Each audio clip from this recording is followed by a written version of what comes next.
Ikaw ba ay PhilHealth member? May nararamdaman ka rin bang sakit or kahit gusto mo ng onting vitamin? At sa lahat, gusto mo rin ba ng libre? Pwede ka na mag-claim ng gamot worth 20,000 pesos. Good morning guys. So today may share ako ng something valuable na makakatulong sa ating mga sarili, sa ating mga pamilya, o kahit sino pang mga ating makilala. So today, let's discuss the 20,000 medical coverage if you are under a PhilHealth member. So unang-unang gagawin natin is open natin yung eGov.ph na app. So kung wala pa kayo nitong app is pwede kayong mag-install sa Play Store if you are using Android phone, and then sa Apple Store if you are an iOS user. So pagbukas ng mismong app, punta kayo dun sa suggested eGov.ph services. Click nyo yung PhilHealth. So pag nabuksan nyo na yung PhilHealth, kiklik nyo yung Yakap dun sa corner.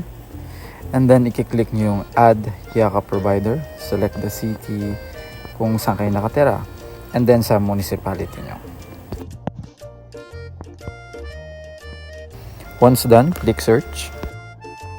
And then pipili kayo dito sa list ng isang provider or lugar na kung saan pwede nyo i-pick up yung gamot.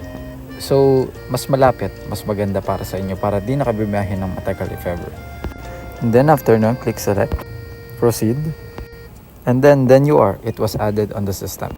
So once you're done, pwede ka na pumunta sa clinic na napili mo at magpareseta sa doktor. So guys, please take note that the 20,000 na binigay ng PhilHealth is consumable for 1 year. For reference, this is the basic instruction sa pag-claim ng gamot.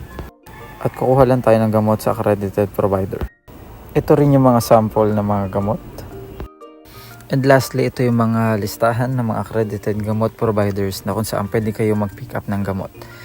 At para ito sa mga taong nakatira sa Quezon City, Alabang, Cubao, Santa Cruz, Manila, Parañaque City, Navotas City, Quezon City, at sa mga taong nakatira sa Taguig City. So, hi guys. So, this is JB and this is my first video. So, sana nakatulong ako sa inyo personally at sa inyong mga family, and I hope that I can help you even though wala tayo sa isa't isa, and I will use this digital platform for me to help the people around me and to the people far away from me. Kidding aside, thank you so much and see you on next video.